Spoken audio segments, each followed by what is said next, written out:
Hi everybody, I'm Emily, one of the designers here at the Quilted Cow, and today I'm super excited to bring to you the October pillow accessory for our Back Home Pillow series. In case you've missed it, we do a different accessory every month for this Back Home Pillow. You can change them out. They are great fun. First, before I get to that though, I'd like to thank our sponsors. We're sponsored today by Creative Grids, Cutters, Mats, and Rulers, and also Husqvarna Viking Machines. So let's get started.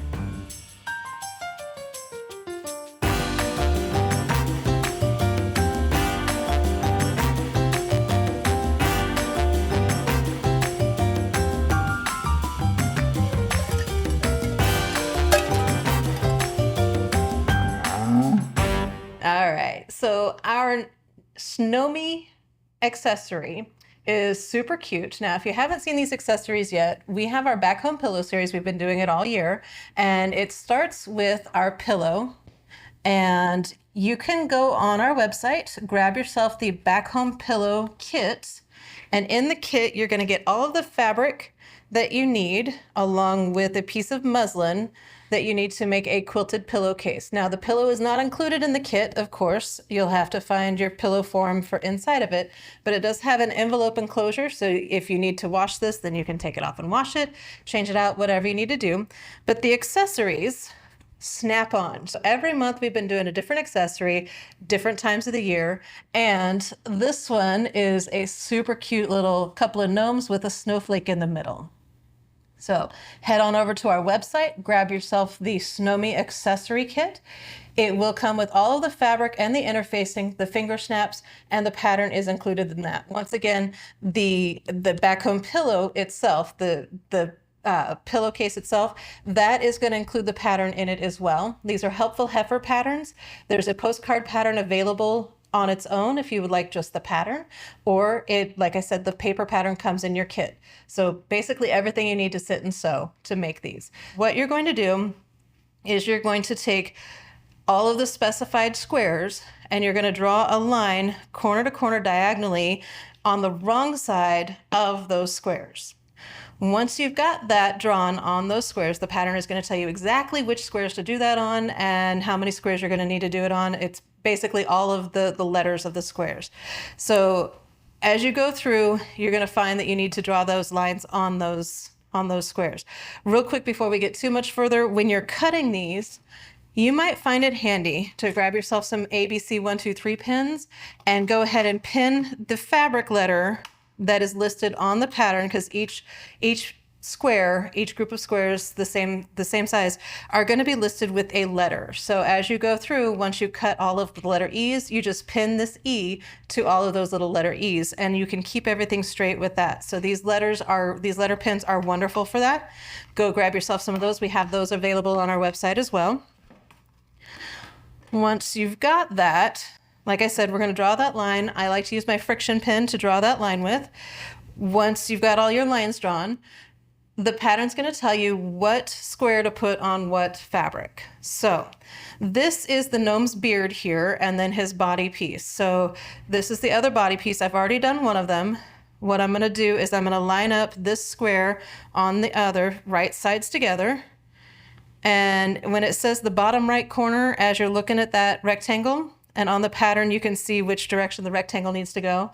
If it says the bottom right corner, you're going to line up the diagonal and that open area there. You're going to line up that bottom right corner with the bottom right corner of the square or the rectangle, whatever that you're lining it up with.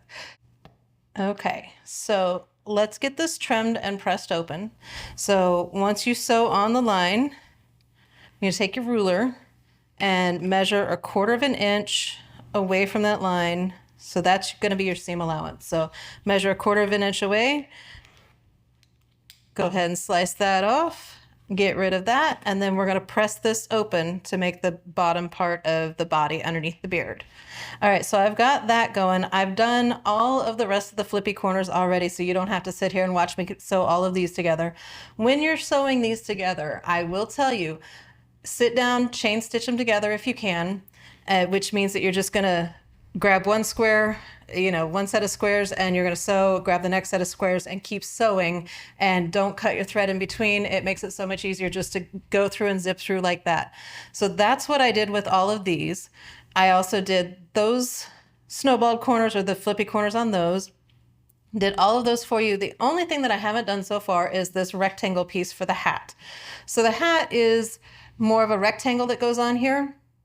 So in order to do the rectangle on there, because it's not just a square and it flips open, you're going to line it up. So I drew a line from the top left corner to the bottom right corner of the rectangle. And then I lined it up with the bottom here. And then you're going to line up that top left corner 2.5 inches, which is the width of the rectangle here. So it's 2.5 inches wide here. And then you're going to bring it in 2.5 inches from the left corner of the hat rectangle.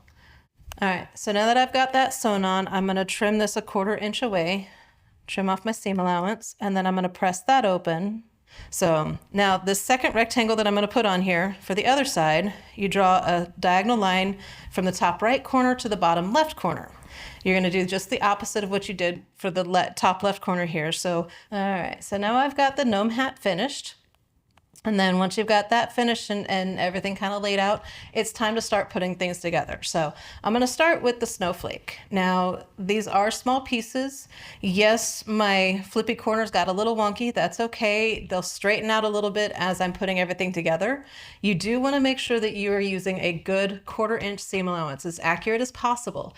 All right, so I've got all of my rows sewn together. The next thing I'm going to do or tell you about is that I pressed all the seams to opposite directions on these. So the first row, I pressed all the seams to the left, the second row to the right, left, right, left, right.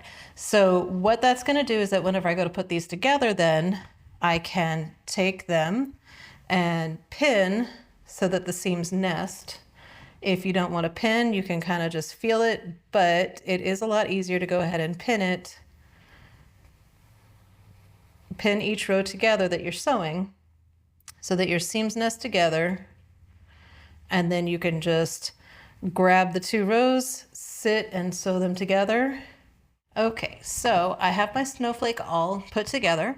Once again, I just sewed the rows together, sewed each of the rows and then sewed the rows to each other. If you wanted to, you could always press your seams open on the back side. That way it reduces the bulk a little bit. I just went ahead and pressed to one side and then pressed to the path of least resistance. So whatever the seams wanted to do, I let them do it. I'm not really concerned about the back side of this one right now. So next thing I'm going to do is I'm going to put the top and bottom border on here. And then I'm going to start on the gnome. So I'm going to set that to the side for just a second. We did the gnome hat. I showed you how to do that. We did the gnome body, and here's the arms. So I need to do the nose and mustache part next, and then we're going to start piecing these together. So the nose and mustache gets pieced together, and then that gets attached to the beard. All right, so I've got my gnome built. So the last step is to go ahead and add the side borders and put them all together. So that is the last thing I'm going to do. I'm going to put each of these borders on each segment and then put all the segments together, and I'll show you what the entire thing looks like whenever I get it all sewed together. So I'll be back in just a few moments. Okay, so I have everything put together, and now it's time to put the interfacing and the backing on the accessories. So we've got the lightweight interfacing, and once again, that is provided in your kit. All of the fabric and the pattern are provided in your kit. So I'm going to just turn that upside down and put my interfacing on the back. And you may notice that like some of your seam allowances might be a little bit here or there, whatever works. You may have a little extra on the sides. Just center that as best you can. And then we're going to grab a hot iron and we're going to press this down. Make sure the bumpy side is down on the back side of your fabric. So the bumpy side is the glue side, and we don't want that on the iron. We also don't want that on the ironing surface, and we don't want that on the front of the block that we work so hard on. So back side of the block, bumpy side of the glue of the interfacing on the back side of the block. We give it a nice good press, nice hot iron to melt all that glue. All right, the last thing is we're going to take our backing fabric and we're going to lay that on the top. So it's right sides together with the backing fabric on there. And I'm going to clip this And then I'm going to sew all the way around, 1/4 inch seam allowance, leaving about a 4-inch opening along the bottom somewhere. And because we're going to need to turn this right side out. So right now we've got these right sides together. So 1/4 inch seam allowance all the way around, leave an opening along the bottom to turn it. So give me just a few moments. I'll show you what that looks like in just a moment. All right, so the next thing we're going to do is clip our corners so that we reduce the bulk in the corners. And we're going to flip this right side out through that hole and that opening in the bottom that we left. Now I do back stitch before and after that little opening. That way it kind of reinforces those stitches and your thread is less likely to come out. If you're a little too violent with this though, it will pop the thread. So be careful with that. You don't want to break the threads there. But if you leave yourself a big enough opening, then it doesn't take too long to turn that right side out.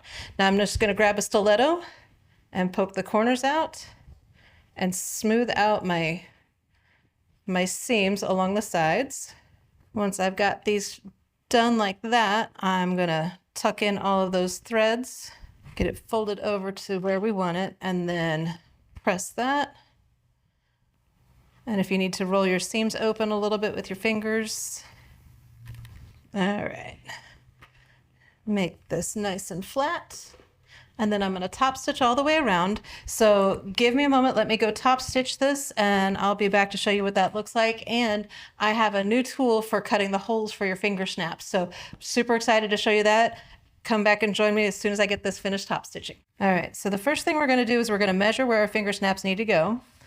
And it is 1/2 inch in from the sides in each corner. So put the 1/2 inch mark on the side and the bottom, or, you know, on that. And then you're just going to grab a pen. All right, so I have my marks and your finger snaps. Now these finger snaps do not take any tools to actually install, to actually push together. So there's no clamp, there's no tool that you need to push it together, but there's 2 parts. So there's the cap and the stud and a cap and a socket. That's one set of finger snaps right there. So we are actually using only 1/2 a set of finger snaps on our pillow because the pillow itself has the other 1/2 of the finger snaps. So this is a hole punch. It is a Fiskars, and we carry this on our website. So go check out our website and find this on our website. It has the tiniest little punch that's going to punch a hole about the size of the dot that I made on this to mark where I want it to be. So what you're going to do is you're going to take the hole punch and you're going to line it up with the dot, or really close to it. I didn't get quite on the dot on a couple of them that I did earlier, and they worked just fine. And then you're just going to squeeze and punch the hole. And so now I can take my cap and I put the cap on the front side. And then you always want to double check your pillow, make sure that you're putting the right snap on your pillow so that you match up correctly. And I know that the stud needs to go on the top, so I'm just going to grab that and just take my fingers and squeeze it together until it gives a little bit of a pop there, and it is all together and ready to go. So you're going to continue that process all the way around, install all of your finger snaps, and now you're ready to go ahead and change out the accessory on your pillow. So hope you enjoyed this tutorial. Make sure you like and subscribe so that you get more content and you get all the videos. This is, once again, the Back Home Pillow series. It is the Snow Me accessory for the Back Home Pillow series. Head to our website, grab yourself a kit. The pattern comes in it. You can buy the postcard pattern separately as well. Don't forget, if you don't have the pillow already, grab that as well, because it comes with the finger snaps and the pattern and everything that you need to do the pillow as well. Thanks again for watching, and have a great day. Okay, you wicked cool quilters, good job. You made it to the end. We would like to thank our sponsors, Husqvarna Viking Sewing Machines, Creative Grids, rulers, rotary cutters, and mats, and Wilmington Prints for the beautiful fabrics. Thanks for watching.